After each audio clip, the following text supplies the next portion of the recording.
Bom dia, boa tarde, boa noite. Eu sou a Arity Júlia, você está na Feminilidade Redimida, mas não é um Book Tips. Eu estou sozinha, então não é um episódio. O que será então? Bom, eu queria falar um pouquinho de alguns vídeos que vão aparecer eventualmente no canal, né? A gente tem os dias mais ou menos certos dos episódios, que são momentos em que a gente conversa, eu e a Tati juntas, sobre um assunto, e normalmente para esses dias a gente faz um super estudo, a gente se dedica mesmo muitas horas e tudo mais, e a gente senta junto para conversar. Né? O Book Tips a gente faz cada um na sua casa, cada um no seu canto, e é rapidamente sobre os livros que a gente já leu em algum momento da vida e que são interessantes. Mas eu senti a necessidade de falar sobre algumas coisas, sobre uma devocional, ou sobre um texto bíblico, ou sobre uma ideia, ou sobre alguma coisa que me ocorreu ou que fez sentido para mim e não consegui encaixar nem no episódio, porque os temas são grandes, a gente tem muita coisa para falar, né? Normalmente eles são maiores. E também não é uma dica de livro, então a gente vai eventualmente lançar alguns vídeos que seria alguma coisa como uma devocional, um pensamento, uma ideia, alguma coisa curta. E hoje eu queria comentar brevemente sobre o passado, você e o seu passado, né? Olhando para Noemi. E qual é a importância desse passado na nossa vida, né? Porque todas nós, de certa maneira, de um modo ou de outro, tem um passado que condena. Ou um passado triste, de abuso, de tristeza, de família disfuncional, de sofrimento, de a- todo tipo de sofrimento, passando fome, passando necessidade, não sendo cuidado, ou aquela, aquela coisa que existe na vida de muitos cristãos, que é nasci numa família cristã, mas nem tão cristão assim, e aí você acaba tendo sofrimento também por causa disso, porque isso gera sim muito sofrimento, muita dúvida, muita confusão. E isso muitas vezes e por muitos anos acaba determinando quem nós somos. E a gente carrega esses traumas e esse peso para o resto da vida, né? Mas lendo aqui sobre Noemi, acontece uma coisa muito interessante sobre uma ressignificação, uma mudança, um twist, uma mudança de vida mesmo nela, né? Se você vai lembrar que ela morava na casa de pão, Bethlehem, né? Quer dizer casa de pão, e havia fome na casa de pão. É um paradoxo, né? Mas é essa a situação dela. Como assim? Falta pão na casa de pão? Sim, falta pão na casa de pão. E aí o que acontece? Ela vai então para o Egito. Não, não vai para o Egito.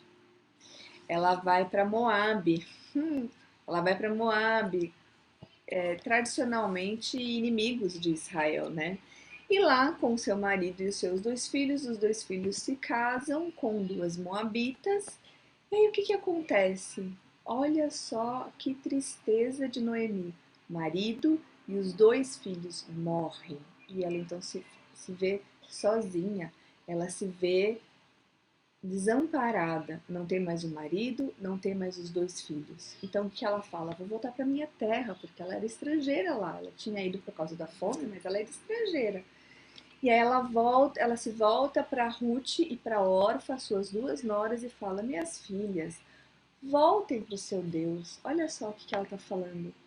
Essa fala dela é muito importante, é muito chocante até, porque ela para ela coloca assim, olha, eu tenho o meu Deus e você tem o seu Deus e tá todo mundo feliz, todos os caminhos levam para Deus, praticamente é isso. E tudo bem. Então, ó, eu vou voltar para a terra de Israel, para o meu Deus, e você vai para o seu. Procura o seu Deus, vai lá com seu pai, com a sua mãe. Quem sabe você consegue um novo marido para reconstruir a sua família, para construir uma família, elas não tinham filho. E ela, então, tem essa fala estranha, né, para uma pessoa que deveria saber quem é o seu Deus e saber quem é a quem serve. Orfa mas Ruth, a moabita, a que servia aos outros deuses, a que nem era judia, nem nada, né? Não era hebreia. Ela olha e fala, não. Aí tem aquela frase lá, tradicional dos casamentos. Seu Deus é o meu Deus, o seu povo é o meu povo. E aí, olha só o que acontece. Ruth vai então com Noemi para Israel. E, e olha como que é essa situação. A que era estrangeira, a moabita, fala assim, não, eu vou adotar o seu Deus como meu Deus, o seu povo como meu povo, e a gente vai junto agora, ser, vai servir junto, e eu vou estar junto com você. E uma coisa, outra coisa muito interessante nesse texto lá, mais perto, quando ela está chegando em Israel, todo mundo fala, oi Noemi, ela fala, não me chama de Noemi, me chama de Noemi, me chama de Mara, porque Deus me quebrou, Deus me fez mal, eu sou amarga, eu sou uma pessoa amarga, porque Deus me Deus me quer mal, a amargura toma conta da minha vida. Praticamente é como se ela fosse aquele cristão não praticante, aquela pessoa que diz que conhece a Deus, mas vive como se Deus não existisse. E ela e nesse momento que ela tá voltando, então ela tá voltando para Israel, mas ela não tá assim, nossa, aqui super cristã e tudo. E, e então as meninas, as pessoas ao redor dela ouvem assim, agora vamos chamar você de Mara, amarga, porque a amargura tomou conta da vida dela e estava ali determinando quem ela era. A amargura é aquilo que me identifica. Eu não sou mais Noemi, eu sou Mara. E talvez seja muitas vezes essa nossa condição. Você fala, eu sou uma desgraçada, lazarenta, eu sou um para-raio de desgraças. E aí você pode pensar em todas as coisas que te trazem dor e sofrimento. Mas o que, que acontece logo depois disso, no momento em que ela chega em Israel e que vai lá com Ruth, e ela descobre um parente resgatador, a história tem uma reviravolta. E Ruth, então, conhece Boaz, tem toda aquela história lá, e no final do livro acontece uma coisa maravilhosa. E isso é uma coisa, e isso é o ponto interessante que a gente precisa pensar. O que, que acontece com Noemi e com Ruth nesse momento? Ruth conhece Boaz, ele se admira porque ela era uma menina, uma mulher diferente, e ele fala: todas as pessoas sabem que você é virtuosa. Olha só que tapa na cara, porque ela que era a não judia, né? Não povo de Deus. Ela que viveu a vida inteira lá, sendo educada e sendo criada e sendo de fato uma moabita, ela chega, ela entende os costumes, ela faz aquilo que Ruth manda ela fazer, que é o normal, assim, para um parente resgatador lá da história. E aí ela se casa com Boaz e tem um filho. E aí olha só, na Ruth 4, de 14 e 15, fala assim: seja o Senhor bendito que não te deixou hoje de te dar um neto, que esse neto será o seu resgatador. E eu acho que qualquer vó que vai saber a alegria e a satisfação, o como é gostoso você ter uma criança em casa, especialmente o filho do seu filho ou o filho da sua filha. Porque é seu sangue. Você vê ali o seu filho, você vê a sua filha, você vê os seus traços familiares naquela criança. E aí você relembra de quando seu filho era pequeno também, bebezinho. Aí você fala, ah, você fazia isso também. Ah, eu fazia assim também, você falava assim também.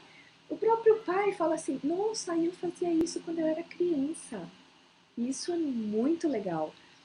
Porque agora a Noemi, que não tinha essa possibilidade, porque os filhos dela morreram, o que essas mulheres estão falando para ela é: meu, Noemi, você não ficou na roça, você não está abandonada, você não teve, você perdeu seu marido e os seus filhos, tipo, não vai ter netos mais, mas essa Ruth escolheu andar junto com você, escolheu ser o seu povo, ela tá te dando um neto. Esse neto vai ser o seu resgatador. O resgatador da esperança, da alegria de ter uma criança em casa, né? Foi que nem ouvi esses dias uma mulher falando assim, ela estava no nono filho, e aí ela comentou assim, não, eu tenho mais de 40 anos, eu sei que eu tenho mais de 40 anos, eu tenho um monte de cabelo branco, mas eu me sinto nova porque eu tenho um bebezinho.